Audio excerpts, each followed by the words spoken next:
Hello everyone, I am Suhana and welcome to my channel Easy Literature with Suhana. So today we are going to discuss a new chapter or unit 1 of the core paper 2 of first semester students, English honors first semester students. तो जैसे कि आप लोग जानते हैं कि core paper 2 में पहला यूनिट है लिटरेचर, तो आज हम उसी के बारे में डिस्कस करेंगे व्हाट इज़ लिटरेचर।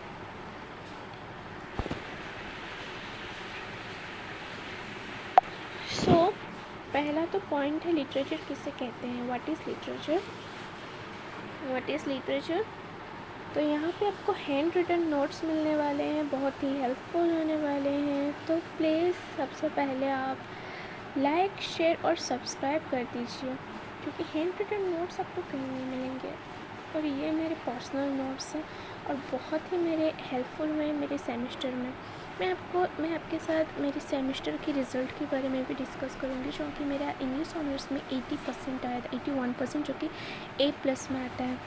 तो सब्सक्राइब कर दीजिए मेरे चैनल को और ये नोट्स आपको बहुत हेल्पफुल होने वाले हैं। सो चलो चलते हैं। Literature has no fixed definition, so we can say literature is the mirror of society because it is connected with our society and also connected with our life. So literature का जो है ना, उसका कोई फिक्स डेफिनेशन नहीं है। क्यों fix definition नहीं है? क्योंकि सबके पॉइंट ऑफ व्यू में अलग अलग वो लिटरेचर का देते हैं डेफिनेशन। जैसे मेरे पॉइंट ऑफ व्यू में मैंने कुछ अलग दिया, उसके पॉइंट ऑफ व्यू में उसने कुछ अलग दिया लिटरेचर का डेफिनेशन। तो डेफिनेशन में लिटरेचर का कोई फिक्स नहीं है। सो हम कह सकते हैं कि literature is the mirror of society. ये ना बहुत ज़्यादा ही कॉमन एक डेफिनेशन है, that literature is the mirror of society because it connected with our society and connected with our life. क्योंकि ना ये हमारे सोसाइटी और हमारे लाइफ को ही रिफ्लेक्ट करता है। जो लिटरेचर होता है, हम उससे हमारे लाइफ, उस टाइम के सोसाइटी के बारे में हम जान सकते हैं। जैसे कि मान लो आप अभी 14th सेंचुरी के एक लिटरेचर पढ़ रहे हैं, 14th सेंचुरी के एज ऑफ चौसर का एक लिटरेचर पढ़ रहे हैं, तो उस टाइम में आप जो लिटरेचर पढ़ रहे होंगे, उस टाइम में आप जानेंगे कि 14th सेंचुरी के सोसाइटी के क्या हालत थी, वहाँ पर नॉर्म्स कैसे थे, करप्शन कैसी थी, तो आप वहाँ के सोसाइटी के बारे में जानेंगे। तो it's a reflection of society. और लोगों का पर्सनैलिटी भी जानेंगे कि उस टाइम लोग कैसे थे, उसकी पर्सनैलिटी कैसी थी। तो ये सब आप लिटरेचर के थ्रू ही जानेंगे। तो लिटरेचर को मिरर कहा जाता है सोसाइटी एंड लाइफ का। And literature is the collection of different writings like prose, poetry, novels, drama, etc.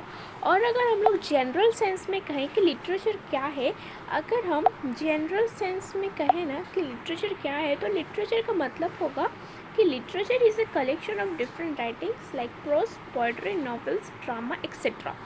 तो लिटरेचर को हम जनरल सेंस में कहें तो ये हमारा प्रोज, पोएट्री, नॉवेल्स, ड्रामा का एक कलेक्शन हो गया। और अगर हम इसका दो सेंस हम दो टाइप से कह सकते हैं। एक तो है ये हमारे सोसाइटी, हमारे लाइफ को रिफ्लेक्ट करता है, तो उस वाइज से हम इसको कह सकते हैं कि ये सोसाइटी का मिरर है। और दूसरा है कि जनरल सेंस मतलब बहुत ही लिटरेरी टर्म्स में कहें तो ये है collection of prose, poetry, novels, drama, etcetera का ही कलेक्शन है, which gives us direction to change our life style.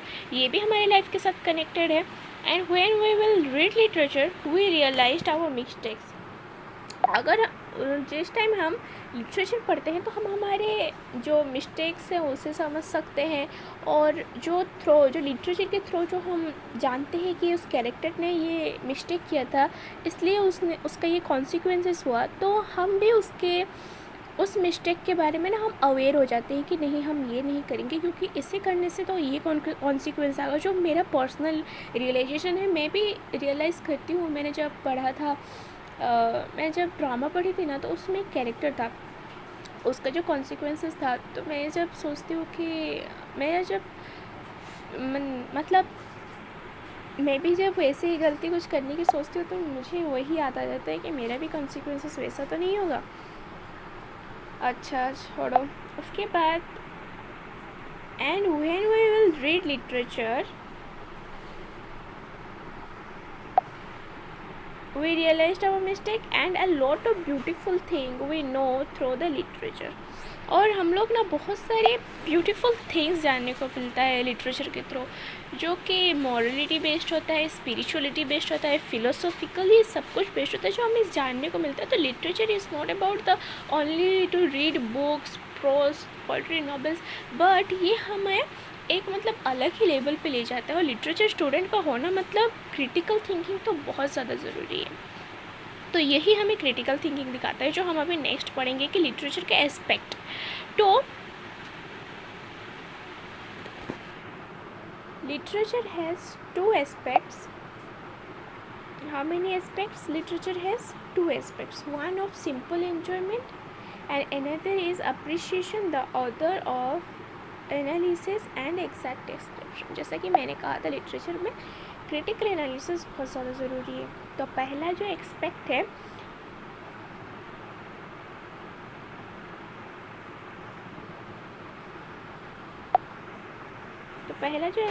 वो है हमारा सिंपल इन्जॉयमेंट. फर्स्ट तो हम बुक पढ़ते हैं, उसके बाद उसे सिंपली इन्जॉयमेंट के लिए पढ़ते हैं. जब हम पढ़ते हैं तो हमें इन्जॉयमेंट मिलता है.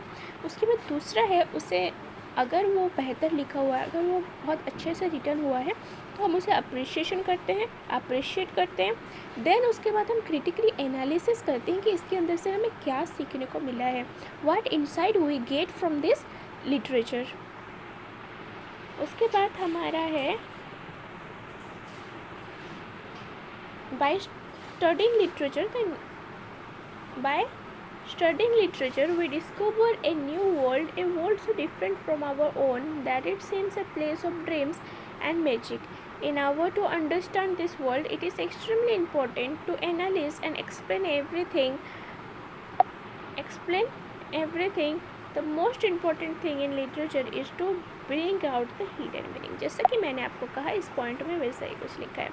तो लिटरेचर को जब हम पढ़ते हैं ना, स्टडी करते हैं, तो हम ना एक अलग ही दुनिया में चले जाते हैं. जो हम जब पढ़ते हैं तो हम इमेजिनेशन करते हैं ना कि क्या हो रहा है, नहीं हो रहा है, तो हम एक अलग ही वर्ल्ड में चले जाते हैं, जहाँ पे सब कुछ हमें पूरा लगता है कि ये ड्रीम है, हमारा मैजिक है. और हमारे समझने के लिए is extremely important to bring out the hidden meaning, to analyse and explain everything. जब हम पढ़ते हैं लिटरेचर, तो पढ़ने के बाद ना हमें ये बहुत सारा ज़रूरी होता है कि हम उसे एनालाइज करें और एक्सप्लेन करें एवरीथिंग. और जो सबसे इम्पॉर्टेंट थिंग होता है ना लिटरेचर में, वो होता है कि bring out the hidden meaning, कि through the type of literature what the writer wants to teach you. वो होता है जो इम्पोर्टेंट होता है, कि हिडन मीनिंग को बाहर करना, कि ये पढ़ के हमने क्या सीखा, क्या राइटर क्या चाहता क्या है हमें बताना. उसके बाद है in the biggest sense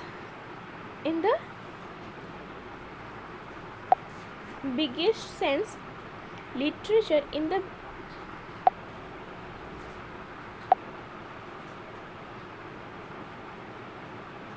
the biggest sense, literature is simply means that written records of the race, human beings, including all its history, science, and as well as its poems and novels.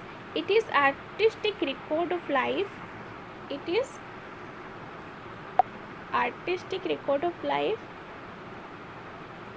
Appeals to our emotion and imagination most of the time. So इसमें हमने क्या सीखा कि biggest sense में अगर कहना चाहे, broader sense में अगर हम कहना चाहे, तो लिटरेचर का सिंपली मीनिंग होता है, लिटरेचर का सिंपली डेफिनेशन और मीनिंग होता है कि ये ना रिटन रिकॉर्ड्स है. जैसा कि मैंने पहले कहा था, रिटन रिकॉर्ड्स है किसका ना, ह्यूमन बीइंग इमेजिनेशन. ह्यूमन का एक इंसान के इमेजिनेशन को जब कोई लिटरेचर लिखता है, तो कौन लिखता है, इंसान ही लिखता है ना, एक राइटर ही लिखता है. राइटर तो इंसान ही होता है. तो उसके तो इमेजिनेशन का जो कॉन्सिक्वेंसेस है वो होता है literature, including all it's history. कुछ लिटरेचर है जो कि बेस्ड है हिस्ट्री के ऊपर, कुछ है साइंस के ऊपर, डिस्कवरी, इनोवेशन के ऊपर, एंड कुछ है जो पोएम्स के ऊपर है, नॉवेल्स के ऊपर है. और लिटरेचर है ना एक आर्टिस्टिक रिकॉर्ड ऑफ लाइफ. जो भी करते हैं ना वो आर्ट के वाइज होता है, कि बहुत सारा न्यू थिंग है, एक राइटर लिखता है तो वो यूनिक हो जाता है, कोई उसके जैसे डुप्लीकेट नहीं कर सकता। तो ये आर्टिस्टिक रिकॉर्ड है। It appears to have emotion in imagination most of the time. ये हमारे इमोशन इमेजिनेशन को ना अपील करता है बहुत, मतलब most of the time appeal करता है। और एक इम्पॉर्टेंट पॉइंट है जो कि मैंने यहाँ पे ऐसा बनाया हुआ है, आप मेरे नोट्स से पढ़ रहे हो तो ये देख ही लीजिए। Universality is the important thing in peace of literature. तो यूनिवर्सलिटी क्या है? यूनिवर्सलिटी का मतलब है ना जो कि पूरे वर्ल्ड में रिलेट हो सके, जो कि पूरे वर्ल्ड में रिलेट हो सके। अगर आपने एक पोएम लिखा, वो पोएम अगर आपके ही कंट्री में अगर चले तो उसे यूनिवर्सलिटी नहीं कहेंगे। अगर वो पूरे वर्ल्ड में अगर रिलेट कर सके, वर्ल्ड के सारे रीडर्स अगर उसे पढ़ के खुद के साथ रिलेट कर सके तो उसे यूनिवर्सलिटी कहा जाएगा। और ये ना लिटरेचर में बहुत ज़्यादा इंपॉर्टेंट है। अगर एक लिटरेचर के यूनिवर्सलिटी थीम है तो वो यूनिवर्सल है, अगर नहीं है तो फिर उसका उतना फेमस नहीं हो सकेगा।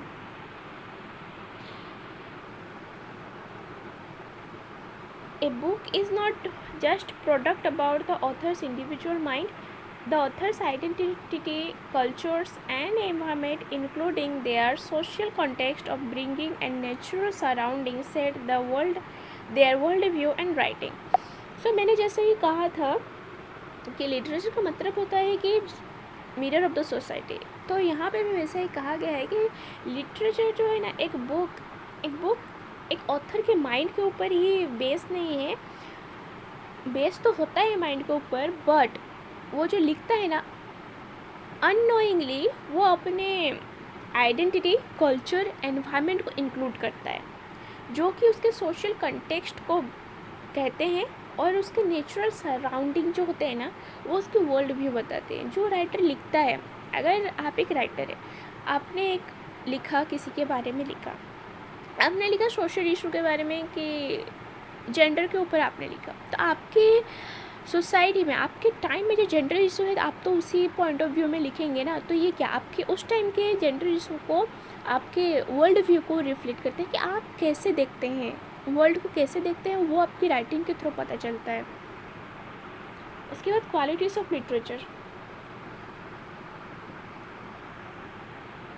तो क्वालिटी किसे कहते हैं? The features that make a written work valuable, impactful and memorable, उसे कहते हैं हम qualities of literature. So qualities of literature है, आर्टिस्टिक क्वालिटी है, सजेस्टिव क्वालिटी है, देन हमारा परमानेंस क्वालिटी है। 3 टाइप के हमारी क्वालिटी है। तो फर्स्ट पढ़ते हैं आर्टिस्टिक क्वालिटी क्या है। तो artistic quality of literature, literature is a form of art that expresses life through language. Artistic quality means a beautiful language, imagery and symbolism, emotional connection, originality and uniqueness. तो हमारा artistic quality क्या है ना, literature is a form of art. जैसे कि हमने पढ़ चुका है कि लिटरेचर एक फॉर्म ऑफ आर्ट है जिसके थ्रू हम लाइफ को पहचान सकते हैं। लाइफ जो कि लाइफ को एक्सप्रेस करता है थ्रू लैंग्वेज के थ्रू ही तो लाइफ को एक्सप्रेस करता है ना।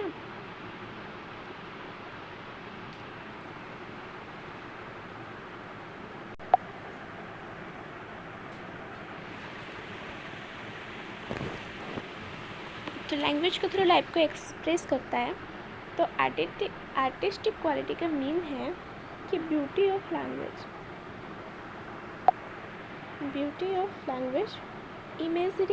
इमेजरी, सिम्बोलिज्म, इमोशनल कनेक्शन, ये सब का ब्यूटी को और ओरिजिनलिटी भी होना चाहिए उस वर्क में, तब जाके वो क्या कहलाएगा ना, आर्टिस्टिक क्वालिटी ऑफ लिटरेचर कहलाएगा।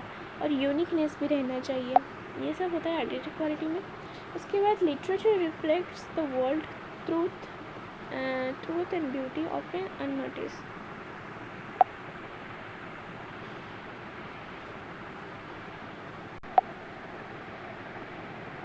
अननोटिस रहता है कि until an artist break from them forth, it reveals some hidden truth and beauty. We need to respect and admire this quality. So literature reflects the world truth. Literature तो दुनिया के world को, truth को निकालता है, beauty को, और often unnoticed और समटाइम्स इट अननोटिस, बट जब एक आर्टिस्ट आता है ना तब ये वो इसे ब्रिंग करता है। तो सो हमें इस आर्टिस्टिक क्वालिटी को ना अप्रिशिएट करना चाहिए, एडमायर दिस क्वालिटी करना चाहिए। उसके बाद है सजेस्टिव क्वालिटी। सजेस्टिव में क्वालिटी होता है कि लिटरेचर हिंट्स और implies rather than directly stated it allows multiple interpretation and meaning. It appeals to our emotions and imagination.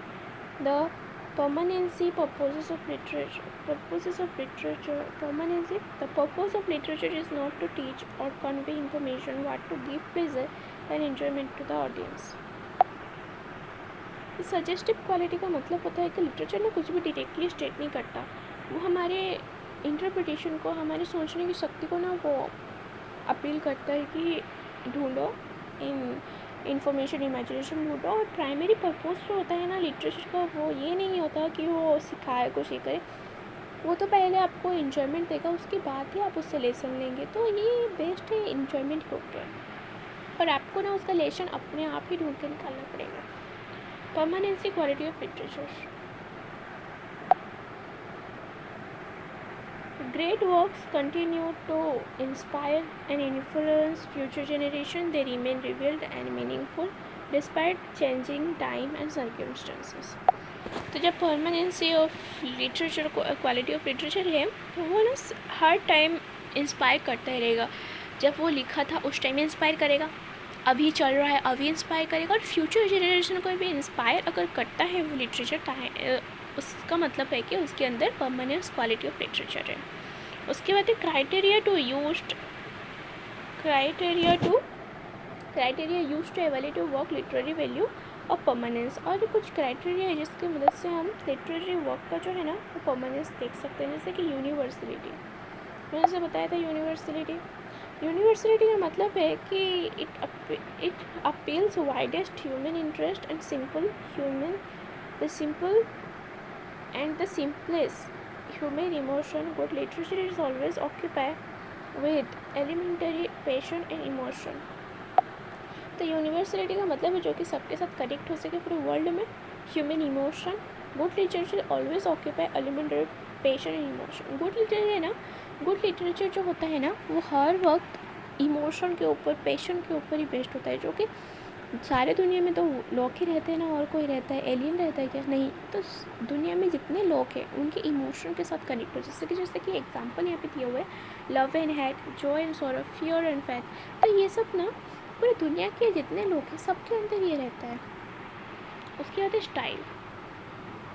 Style क्या है? Style refers to the unconscious expression of the writer's own personality. Means in a piece of literature that writer cannot neglect his own personality or own thought. तो style मैंने जैसे बताया था कि unconsciously कैसे writer अपना जो पर्सनैलिटी है वो भी अपने राइटिंग्स में मतलब एक्सप्लेन करता है अनकॉन्शियसली, अननोइंगली, उसे ना स्टाइल कहते हैं। उसके बाद subjective and objective. Every permanent book has two element, more और less, subjective, objective, universality and personal. तो सब्जेक्टिव का मतलब है something is influence by emotion, objective का मतलब है लॉजिकली और रीजनेबल।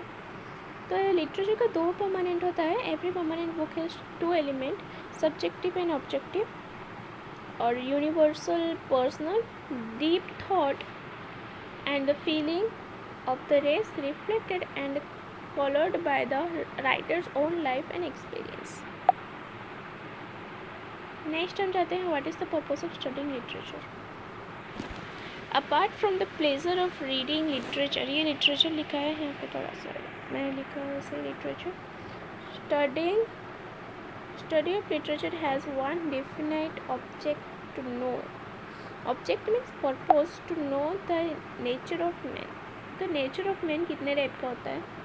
एक तो है इनर नेचर और है आउटवर्ड नेचर। इनर नेचर जो आपके अंदर का असली नेचर है उसे ना इनर नेचर कहते हो। आउटवर्ड नेचर जो है ना, ये मेन तुम जानते हो कि एक इंसान के अंदर ना दो ही नेचर रहते हैं, एक तो उसके अंदर वाला, एक तो बाहर वाला।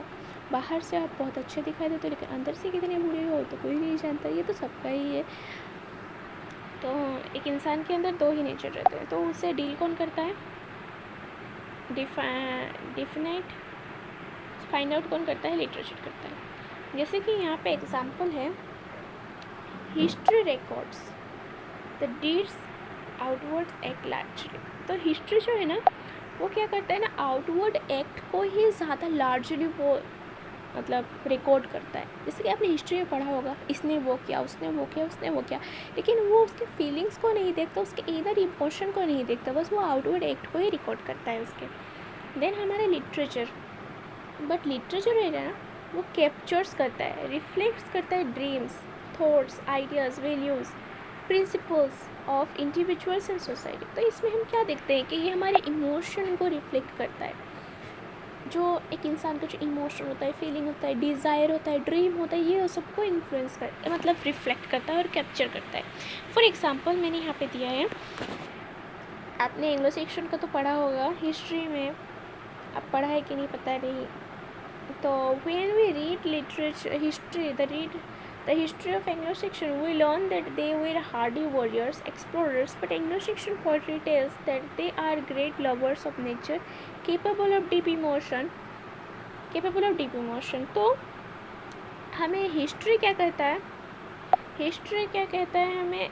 When we read history of Anglo Saxon, we read that they were hardy warriors, explorers. तो हिस्ट्री में कहता है कि वो तो बहुत ज़्यादा हार्डी वॉरियर्स है, एक्सप्लोरर्स है, बहुत ही ताकतवर है, ये सब हमें हिस्ट्री कहता है। लेकिन जब हम लिटरेचर पढ़ते हैं ना तो वो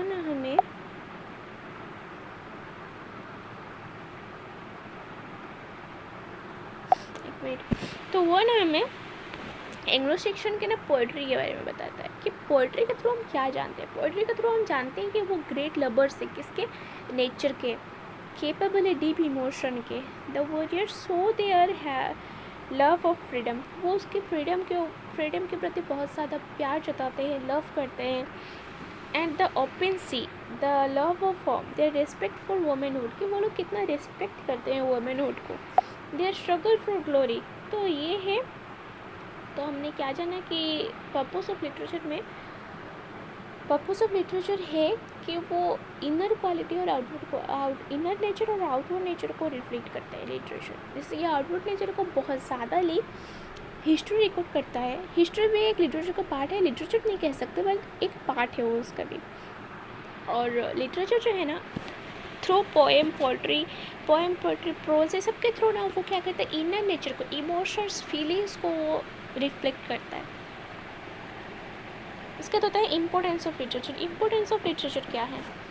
literature is not only a form of entertainment without any real significance. तो लिटरेचर ना बस एक फॉर्म एंटरटेनमेंट नहीं है कि वो बस एंटरटेनमेंट करेगा, बट इसके पीछे ना, इसके बिहाइंड में ना एक लेसन छुपा हुआ है, रियल सिग्निफिकेंस है, जो उसके सोसाइटी को, जो कि प्रेजेंट टाइम के सोसाइटी के हालात को भी बयान कर सकता है। और literature place a crucial role in preserving ideas that are most essential to human life। और दूसरा जो इम्पोर्टेंस है कि वो लिटरेचर ना क्रूशियल रोल करता है, प्रिजर्व करता है the ideals that are most essential to human life, ideals आदर्स को।